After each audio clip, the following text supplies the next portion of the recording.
What's going on, my broskiis? My name is Toadskii, back again, here to bring you guys yet another One Piece Treasure Cruise video. And in today's video, we're going to be doing a showcase, somewhat of a showcase video, with the brand new super evolution of the month of September 2023, Whitebeard and Marco, yet again, another dual unit receiving a super evolution, and they keep going on this train, you know? I feel like we're just going to continuously get these dual super evolutions. It is kind of interesting because I do think they should still go back and rediscover some of the other characters that are not dual units that still don't have super evolutions. I digress. I do like the fact that they are giving dual units, you know, super evolutions anyway. But either way, this character is a character that desperately needed a buff in some capacity, and I've already talked about it extensively. This character on release was one of the best legends in the game, as due to the structure of content, defensive style units were actually a lot more valuable back then. Whereas nowadays, we can clear content pretty quickly, and these defensive style units that allowed you to heal or, you know, get around gimmicks whilst not really providing much offensive prowess, you know, they were actually pretty useful back then, but nowadays not so much. So I was really hoping that this character received a good super evolution that would enhance the amount of damage this character could actually output. And while this character does receive some buffs, I feel like there were definitely some stuff that they left out of there on the table. There are some things that they could have done to improve this character even further, and we'll talk about it in this video. So starting off with the captain ability, this is one of the greatest disappointments I feel, because they didn't really change a whole lot about the unit. In their dual captain, there's still a sign-in captain, 5.25, and this is with the max level limit break, by the way. 4.5 times attack to all other characters, 1.2 HP, but then also providing a 1.5 recovery boost thanks to Marco, and then Whitebeard gives you 30% damage reduction, which I believe was buffed from the previous 20%, and then also says sign-in slots are going to be matching. Unfortunately, does not make recovery slots matching as a captain, which is very frustrating when you are using him as a captain, so you have to continuously activate that switch effect in order to make recovery slots matching. Pretty annoying. But furthermore, a really interesting mechanic they've added here is that when you tap on this character with a Psi, Int, or recovery slot, it gives a 15% resistance down to the enemies for 2 turns for sign-in characters. And in their solo forms, the resistance down is still for 2 turns, but they actually, in the solo forms, you have to tap specifically with the recovery slot. So even if you've got Whitebeard or Marco up, you need to have, you know, a specific recovery slot. So you have to activate the switch ability to generate that. Alternatively, you know, you just have to get lucky. Unfortunately, it's not like just any Psi or Int slot gives the resistance down. So it is a bit annoying. I feel like they could have done that to make it a bit more fun to use when they're in their solo forms. And, you know, their solo forms don't really have a lot else going for them. No cooldown reduction, end of turn healing would have been interesting, a gimmick removal would have been interesting. It's just a very boring captain ability. The special of this character actually received a pretty interesting upgrade in some capacities here. It's still a 30% health cut. It does go ahead and remove 4 turns of paralysis and special bind now, which I think is a really nice change, considering he has the really cool capability of resisting special bind with his crewmate ability. And then he says he heals 30,000 HP. Previously, before the evolution, it was 20,000 HP.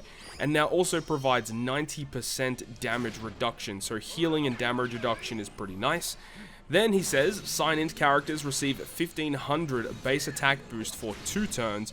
And then go ahead and change all the crew slots, including block, randomly into Psi, Int, and recovery slots. So this is, again, kind of annoying, because in their captain ability, they make sign-in matching, but they don't make recovery matching still, which of course is where the switch effect comes into it, which we'll talk about in just a moment. But the special, I think they could have done a lot more here. I love the fact that they have added damage reduction to the unit. I think that was really nice. However, I think a really nice component that many people were hoping they were going to implement was the damage reduction based attack boost. I even talked about it in my concept video for what we could see for a potential super evolution for this character. And really, it's kind of interesting because I feel like we kind of overestimate what we're going to receive in terms of super evolutions these days. I think we really have to turn it back, because since CatDog and the buff that they gave that character, they really have not gone all out to give these super evolutions you know, crazy buffs that make them super unique. They just kind of up the numbers with some slight changes, and they've kind of done that here. You know, they've given a 90% damage reduction, which is fine, 1500 base attack boost, which is pretty decent, and then they also now change block slots, which they did not do previously, I believe. So, the utility is also a really nice component here. We need to talk about the switchability as well, because that is a very key component of this character.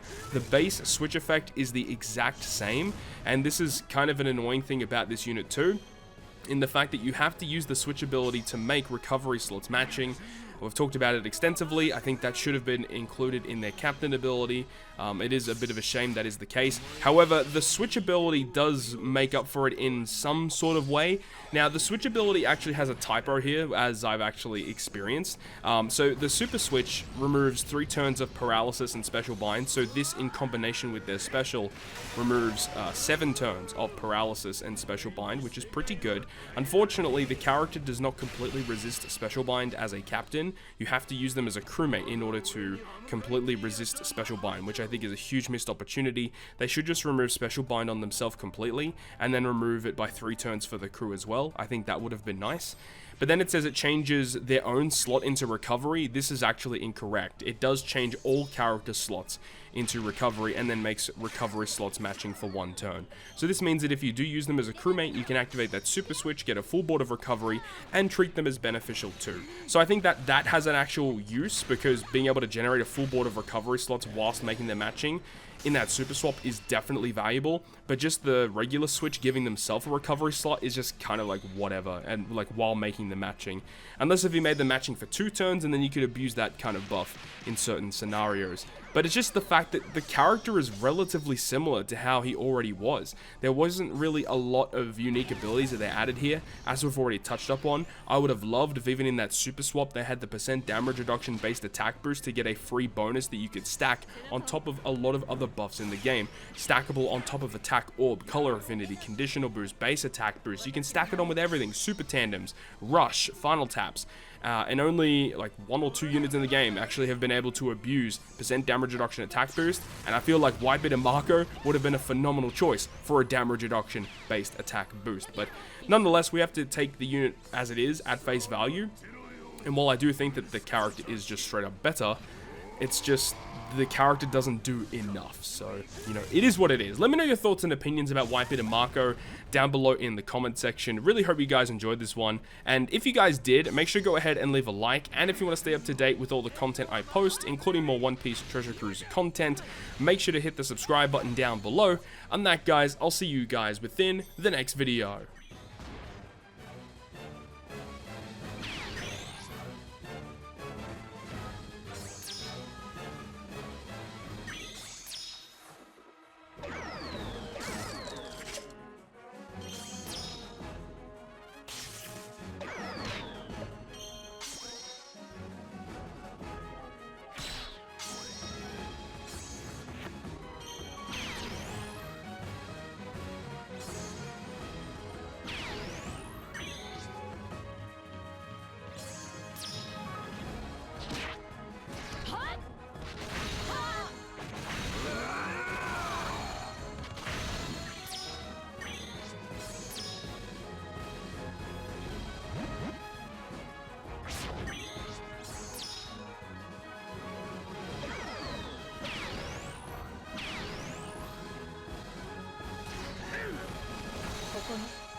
とんだ苦労かけちまったなエース。